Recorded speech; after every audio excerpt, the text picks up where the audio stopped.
Bienvenidos al devocional diario de la IBC Corregidor.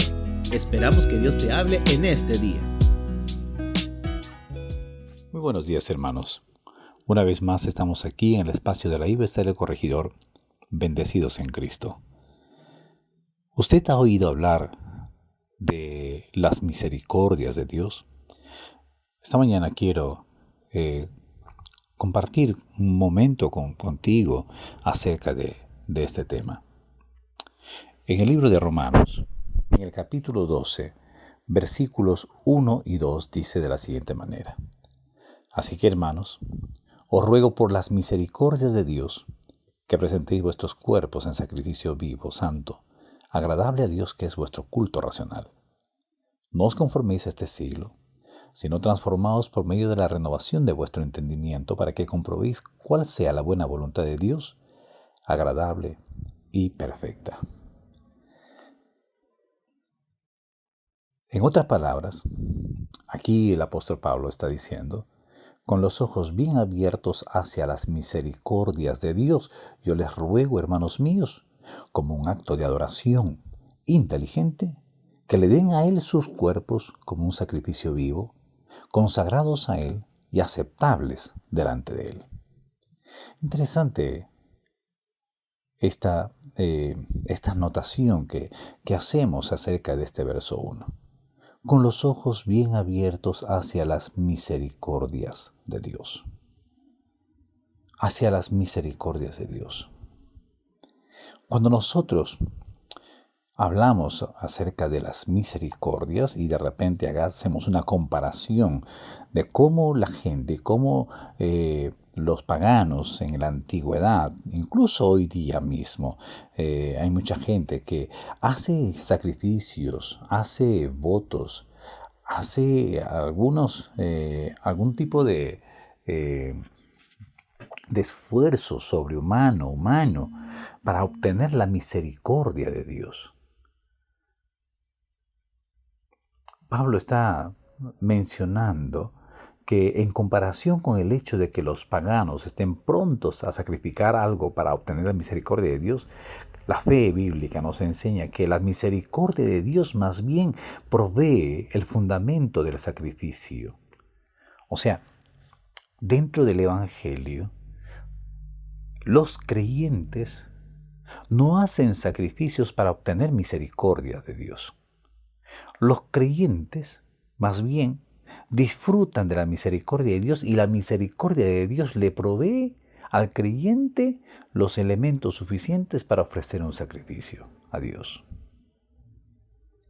Esto es obviamente muy contrario a lo que enseñan las doctrinas falsas, las doctrinas paganas.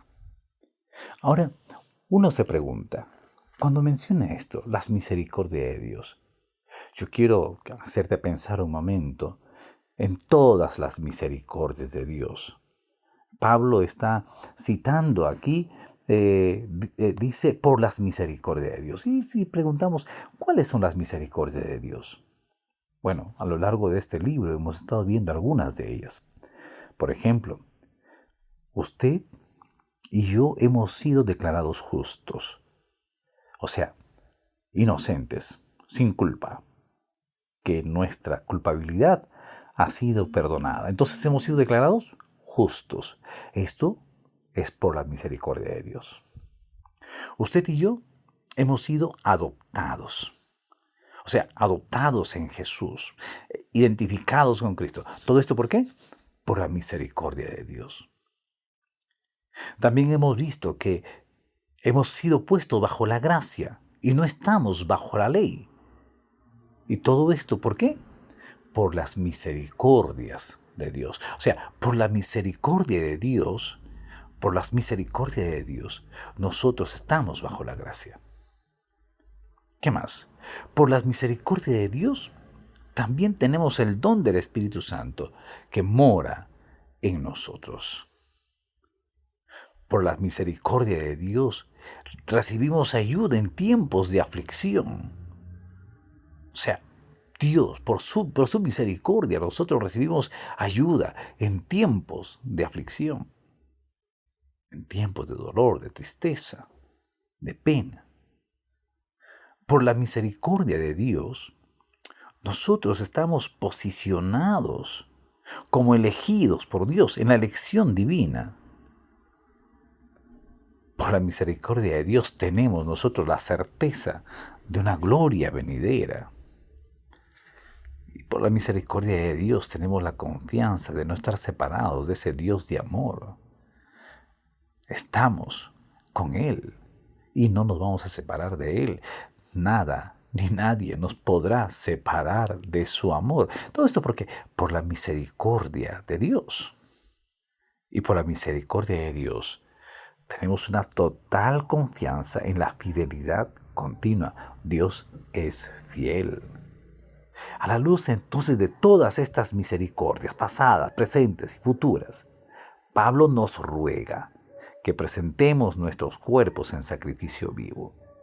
Entonces, debemos de creer que estas misericordias divinas tienen obviamente esos poderes persuasivos. ¿Cómo no vas a ser persuadido al saberte que eres justo, al saberte que eres santo, al saberte que estás bajo la gracia, al saberte que estás perdonado, al saberte que has sido adoptado como su hijo? O sea, ¿cómo no vas a poder, no va a ser esto un poder persuasivo para poder presentar mi cuerpo en sacrificio vivo? Definitivamente, cuando nosotros hablamos del sacrificio vivo, ¿no? Las personas del primer siglo, judíos y paganos también, sabían de primera mano en qué consistía un sacrificio. El rogar que ellos se hicieran a sí mismos sacrificio vivo era una imagen fuerte. El sacrificio vivo es de vivo debido a que es traído vivo al altar. El sacrificio es vivo debido a que permanece vivo en el altar y aún sigue vivo. O sea, en otras palabras, tú estás en el altar y aún sigues vivo. Y justamente el sacrificio vivo es estar consciente de que estando en el altar, yo continúo en el altar, continúo en la comunión con Dios, a la vez sabiendo que me debo a Dios, sabiendo que tengo que consagrar mi vida a Él. Y también sabiendo a la vez que tengo luchas conmigo mismo, luchas con la carne, luchas con el mundo, luchas con el diablo. Por eso es un sacrificio vivo. Ahora este sacrificio tiene que ser santo, agradable a Dios. Cuando ofrecemos nuestro cuerpo, Dios espera que sea un sacrificio santo y aceptable. El estándar para los sacrificios hechos a Dios bajo el nuevo pacto no son menos que el estándar del antiguo pacto. ¿Tenía que ser macho sin defecto?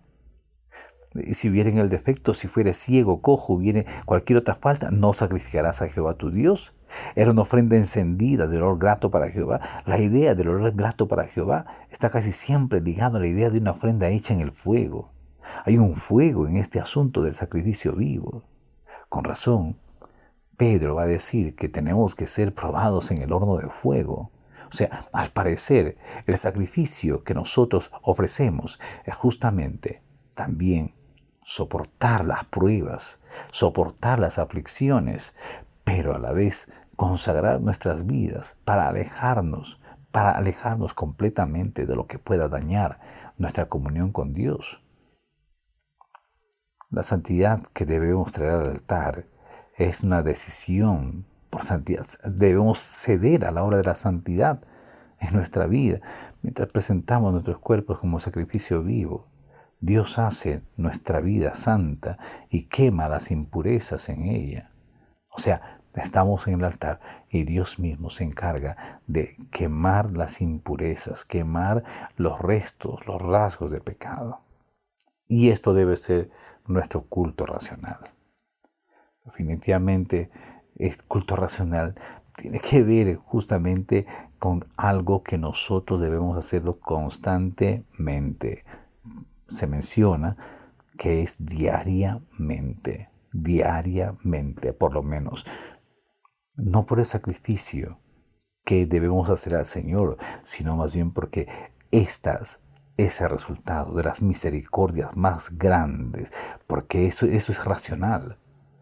Sus misericordias son constantes, sus misericordias son de cada día.